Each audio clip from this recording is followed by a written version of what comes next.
مروجہ پرفتن دور میں انسان بننے کے لیے اہل اللہ کی محبت نسخہ کیمیا ہے۔ مصائب میں صبر کی توفیق مل جائے تو یہ مصائب بھی رحمت ہیں۔ جسمانی امراض کی طرح روحانی امراض کا علاج بھی فرض ہے۔ زندگی میں کامیابی کے لیے سادگی ایک فطری اصول ہے۔ جب کسی باوقار اور خاموش مومن کو دیکھو تو اس کے نزدیک جاؤ کہ وہ بے حکمت نہ ہوگا۔ اخلاص یہ ہے کہ تو زبان سے جو کہے دل اس کی تصدیق کرے۔ اللہ تعالیٰ نے ہر بیماری کی دوا نازل فرمائی۔ حیا کی حیت یہ ہے کہ آدمی اپنے آپ سے حیا کرے۔ تیرا عمل تیرے عقائد کی دلیل اور تیرا ظاہر تیرے باطن کی دلیل ہے۔ موت کو یاد رکھنا تمام بیماریوں کی دوا ہے۔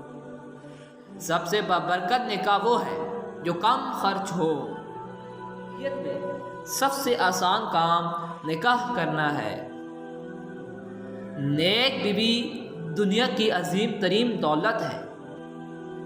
اسلام ہی عورت کی عفت کا محافظ اور نگہبان ہے۔ ایمان کے بعد عورت کے لیے حیا سے زیادہ قیمتی چیز کوئی نہیں۔ اپنے اخلاص پر نظر ہونا اخلاص کے نامکمل ہونے کی علامت ہے۔ عافیت سے بڑھ کر اللہ سے مانگی جانے والی کوئی چیز نہیں۔ جھگڑے دین موڑنے والے ہیں۔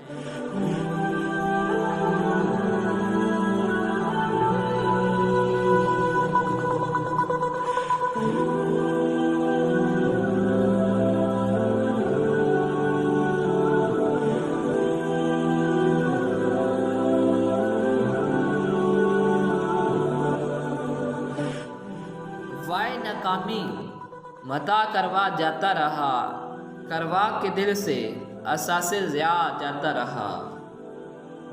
خلوص یہ ہے کہ ہر وقت ہر حال میں اللہ پر نظر رہے۔ دفتن سر پر جو آ پہنچے اجل، پھر کہاں تو اور کہاں دارالعمل۔